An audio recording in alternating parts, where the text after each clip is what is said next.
It started like any other night. The house was quiet, the kids asleep, the hum of the dishwasher the only sound in the background. Hannah stood by the kitchen counter scrolling through her phone, fingers moving slowly, almost absently. Her husband, Marcus, was in the garage finishing a project, or so she thought. The text wasn't even meant to be secret. At least not in the way secrets destroy things. It was from someone at work. A man, yes, but harmless. Or so she told herself. A compliment that made her smile. A comment about how her laugh brightened. The office. She replied with a shy emoji, nothing bold, nothing direct. But just enough to cross a line she hadn't intended to approach. She locked her phone and set it down. The moment passed. Her heart didn't race. She didn't feel guilt. Not exactly. Just a tiny flutter of something different. A feeling she hadn't felt in months. Maybe years. She didn't know that Marcus had come in through the back door. Quiet, tired, and thirsty, he had stepped into the hallway just as her screen lit up. He hadn't meant to look, but his eyes caught the message. His name wasn't on it. His face wasn't the one that made her smile. And in that frozen second, something subtle but permanent shifted. He didn't speak, didn't enter the room. He simply backed away, unnoticed, and returned to the garage like nothing had happened. But that moment, that silent second where trust frayed just slightly, was the beginning of something neither of them would understand until it was too late. Because Hannah didn't know he had seen, and Marcus wasn't sure what he had really seen at all. But from that night on, something was different. Marcus didn't sleep that night. He lay next to Hannah, eyes open, staring at the ceiling, listening to the slow rhythm of her breathing. The same breathing that once brought him comfort now felt like a stranger's presence beside him. Too familiar, yet entirely unknown. The message kept replaying in his mind. "I love how you laugh when no one else does." It wasn't explicit. It wasn't an affair. But it felt like the shadow of one. A version of betrayal that didn't need skin to be real. He didn't know. This man didn't know how many messages had been exchanged before or after that one. What gnawed at him most wasn't jealousy. It was uncertainty. What had happened to them? When did Hannah stop looking at him that way? When did her smiles start going somewhere else? He thought about confronting her, but what would he even say? "I saw your phone. Why were you smiling?" It sounded ridiculous, even in his own head. Instead, he said nothing. Just like he had said nothing the last time he felt distant from her, or the time before that. Their marriage had become a museum of unspoken disappointments, conversations reduced to logistics, affection replaced by routine. He told himself he'd wait. Maybe it was innocent. Maybe she'd tell him on her own. But deep down, Marcus wasn't looking for confirmation. He was watching for signs. For proof that she still chose him. That somewhere inside the noise of everyday life, she still saw him the way she used to. And with every passing moment of silence, he began to fear that she didn't. And worse, that maybe he had stopped showing up too. That maybe this wasn't just her distance, it was their collapse, written in lowercase moments. The next morning, Hannah made coffee like always. She kissed Marcus's cheek, soft and automatic, and went on about the kids' school project and the neighbor's barking dog. To her it was a normal Wednesday, but to Marcus every word was tinted with new meaning. He watched her closely, how her eyes didn't quite meet his, how her laugh felt 2 seconds delayed, like it had been rehearsed. Was he imagining it? Or had things always been this way, and he had only now opened his eyes? He found himself testing her without knowing why. He asked questions he normally wouldn't. Who was at work yesterday? Did anyone stay late? She answered without hesitation, unbothered, and yet he listened for hesitation where none existed. He wanted to find guilt, or a confession, or maybe, just maybe, a reassurance that he was still her first thought. But Hannah wasn't hiding anything. Not in the way he feared. She wasn't having an affair. She wasn't making plans to leave. She was simply lonely. The message she responded to wasn't the beginning of anything dangerous.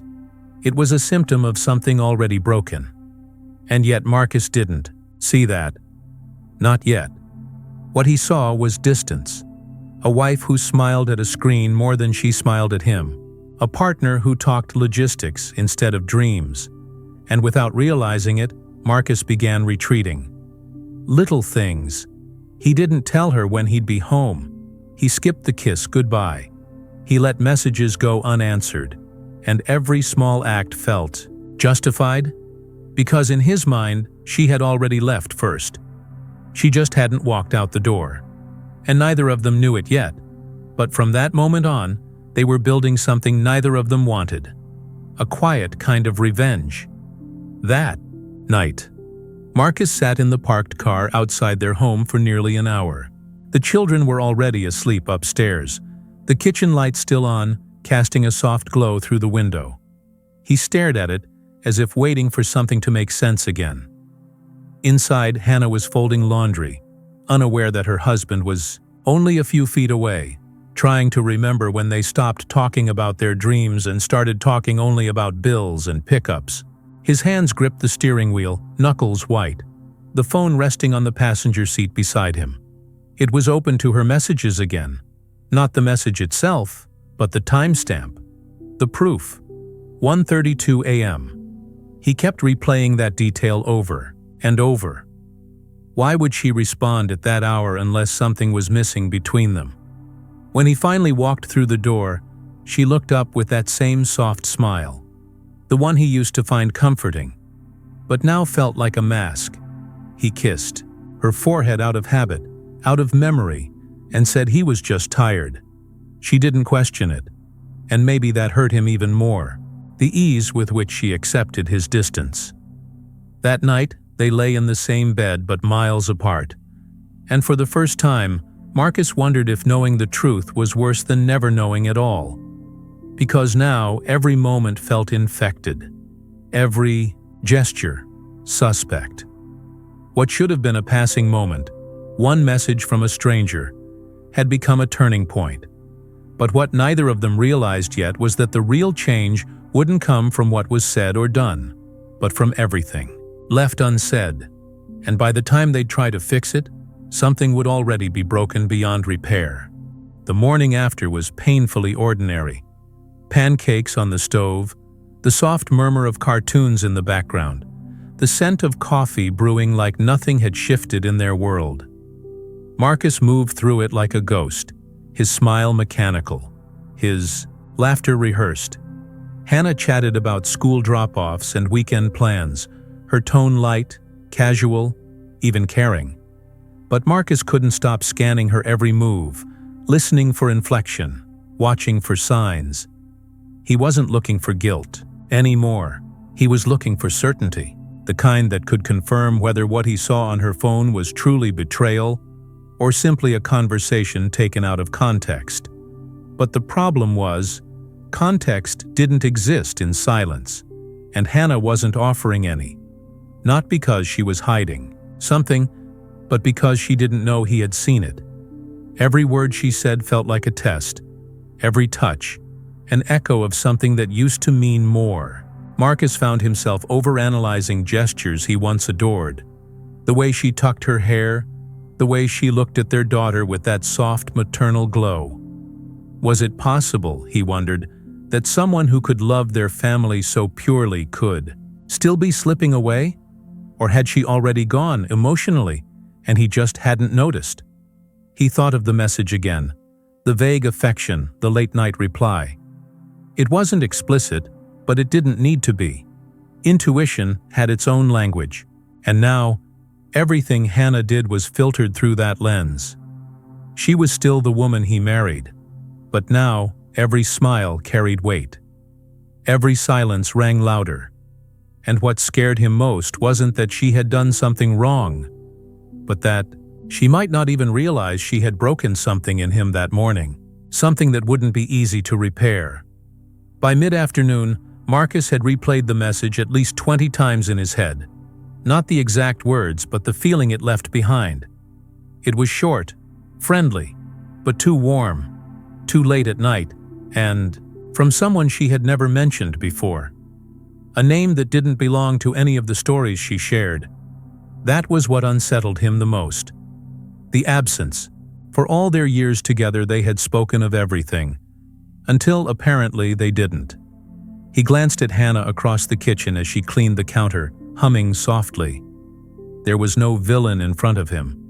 No scarlet letter, no deceitful glances. Just a woman moving through her day, and that was the cruelest part. Betrayal, when it exists in the imagination, begins to bleed into reality. It makes you question the space between suspicion and proof, and how many pieces of yourself you're willing to lose just to find out the truth. That night, after their daughter went to bed, Marcus almost asked. The words were there, perched, at the edge of his mouth like a dam about to burst. But Hannah looked tired, not guilty, just human. And something in him faltered. Was he prepared for an answer? And worse, was he prepared if there wasn't one? If all she said was, "It was nothing," would that heal anything? Or would it just deepen the crack he now carried in silence? He studied her as she scrolled through her phone, unaware of, his eyes on her. Not out of judgment, but fear. Fear of what it would mean if she noticed, or didn't. And so, he said nothing. Again. Because sometimes, silence feels safer than the truth, even when it's loud enough to ruin everything. Days passed, and Marcus found himself trapped in a quiet loop. Every interaction tinged with a weight Hannah couldn't name, and he couldn't explain. She'd ask if everything was all right, and he'd nod, smiling the way someone smiles to avoid war. He wasn't angry. That would have been easier. Anger at least gave you something to aim at. What Marcus felt was confusion, laced with mourning. As if he were grieving something that hadn't yet died, but was slipping away one unsaid word at a time. He started noticing more. How often she was on her phone, the way she turned the screen when he entered the room, how she laughed at messages that weren't his, and yet nothing was conclusive. No affair, no evidence, just breadcrumbs of discomfort that led nowhere, but haunted him anyway. He missed their old rhythm, the way their mornings used to start with shared glances and end with sleepy confessions. Now everything felt rehearsed, like a play written by someone trying not to hurt the audience. Then one evening, something shifted. Hannah brought home an old photo album from her parents' attic.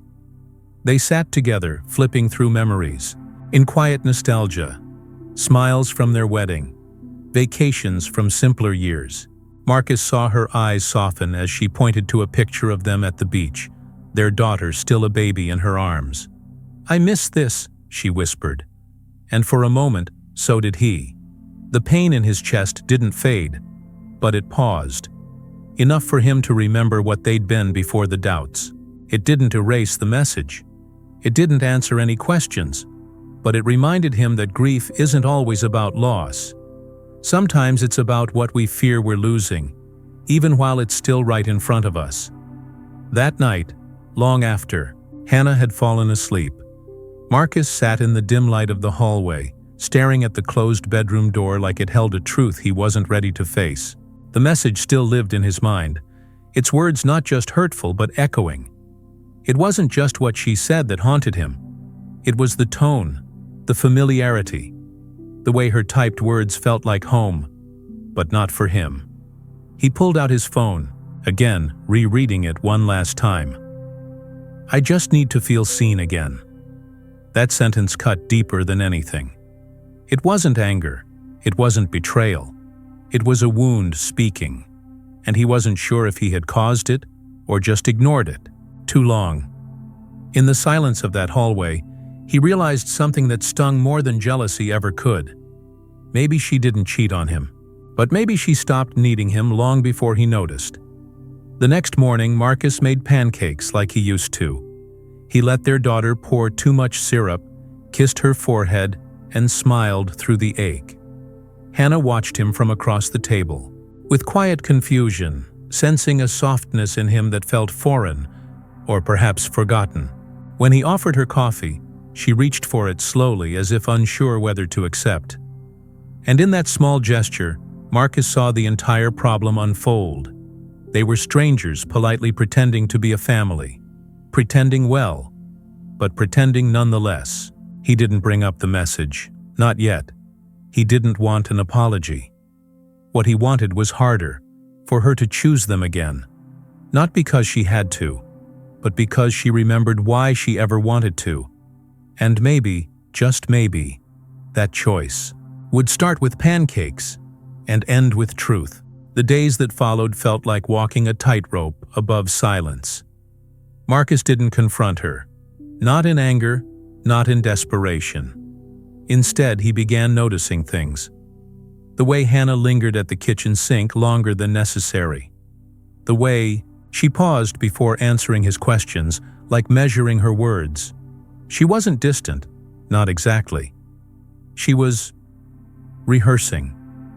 It hit him one evening as he watched her fold laundry that didn't need folding. Her hands trembled slightly, betraying her calm face. He realized then that she knew. She knew he'd seen the message and was waiting for the storm to hit, but it never did. Because Marcus wasn't sure anymore what justice looked like in love. He wasn't a judge. He was just a man who missed the way she used to laugh with her eyes. And maybe she missed something too. Something they both had let slip between arguments, routines, and long silences that nobody dared to break. One night, their daughter asked if they were still in love. The question sliced through dinner like a blade. Marcus choked slightly on his drink, and Hannah froze mid-bite. The little girl didn't mean harm. She was just curious, the way children are when the air in a house starts to feel different. After a long pause, Marcus said, "Love is sometimes quiet." Hannah looked at him then, not with guilt, but with a question of her own. It was the first time their eyes met in weeks, without defense or expectation.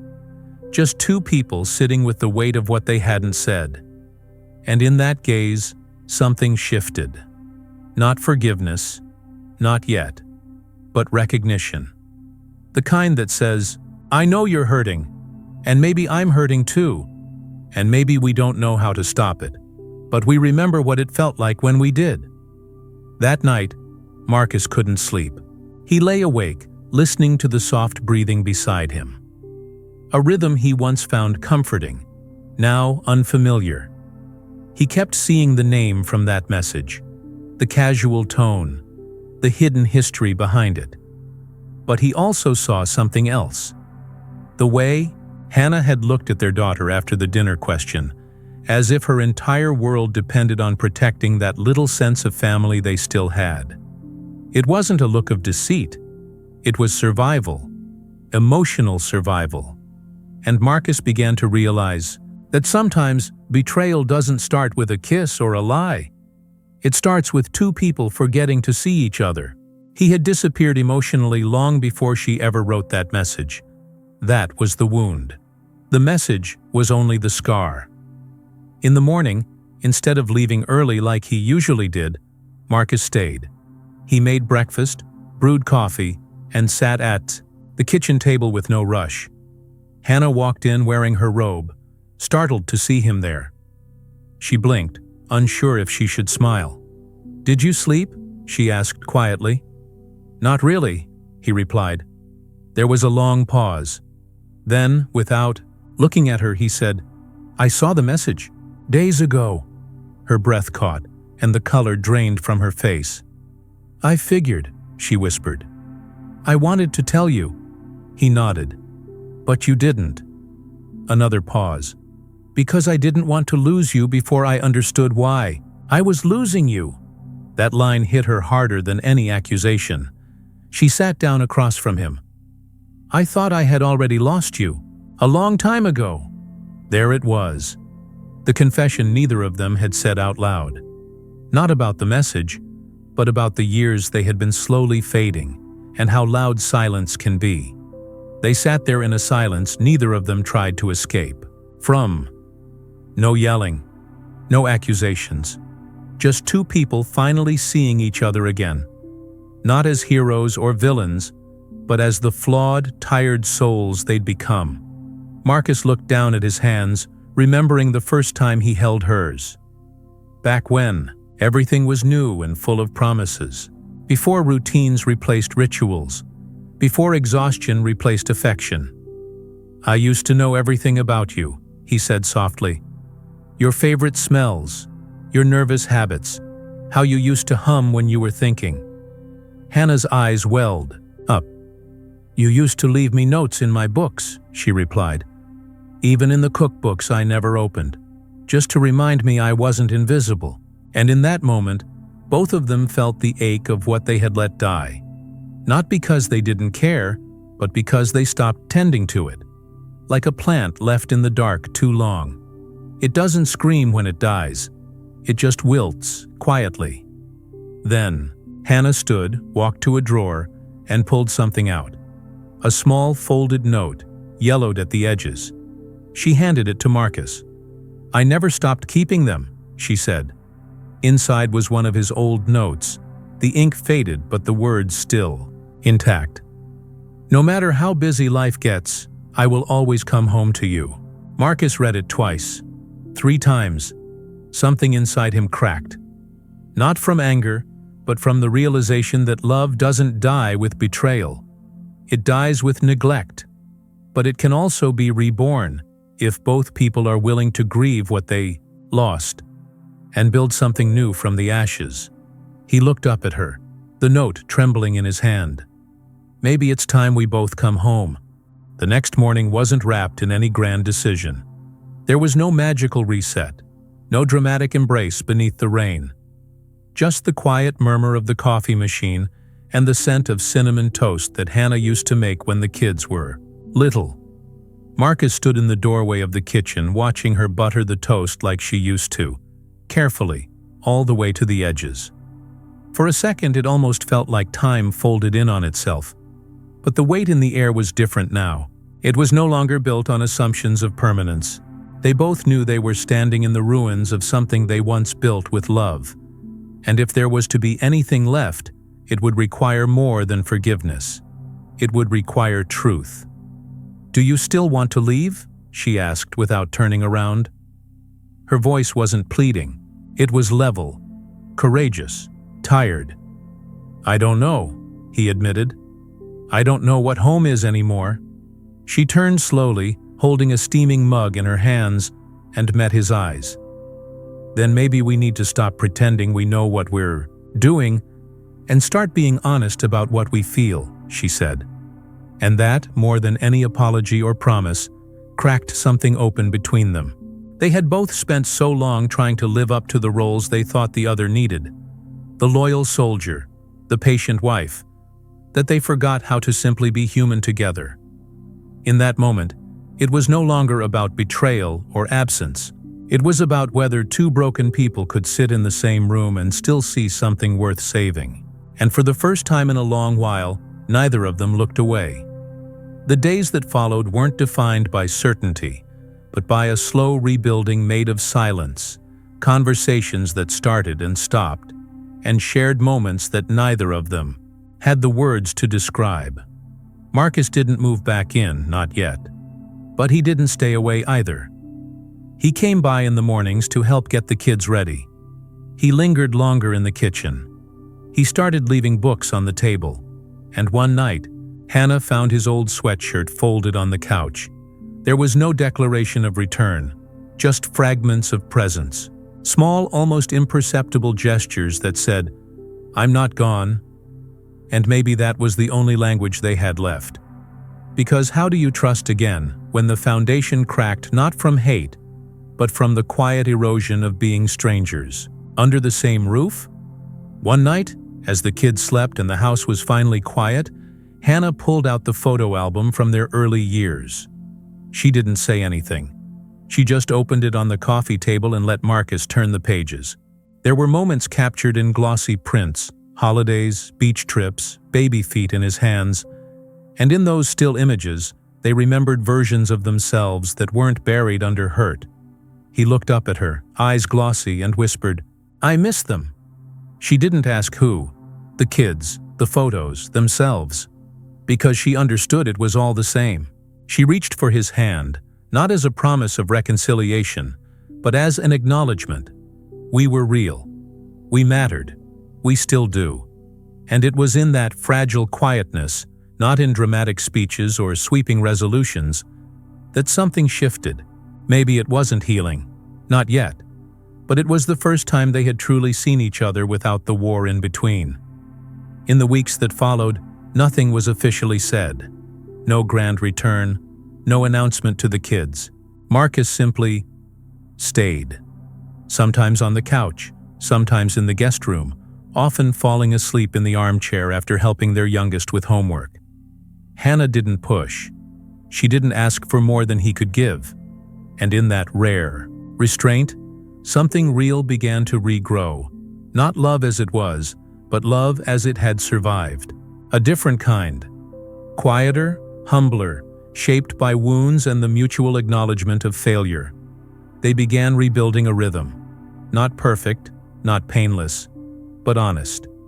The kind of rhythm where vulnerability could exist without needing to be fixed right away. Where pain didn't have to mean the end, only the beginning of a different understanding. Then one night, as rain tapped against the windows and the kids had long fallen asleep, Marcus finally broke the silence they had both been circling. "I don't know if I can ever forget it," he said, voice low but steady. "But I think I can live with it, if I'm not the only one trying." Hannah didn't cry. She didn't rush into his arms. She just nodded, a slow, deep nod, as if something inside her had been waiting for those words to exist. They didn't kiss. They didn't embrace. They just sat there, across from each other, holding each other's gaze like a bridge that had taken years to rebuild. And it was in that quiet, understated exchange that they finally chose the future. Not because it was easier, but because it was theirs. Forged through the fire of disappointment, shaped by the truth neither could deny, and made whole not by forgetting what had broken them, but by accepting what had remained.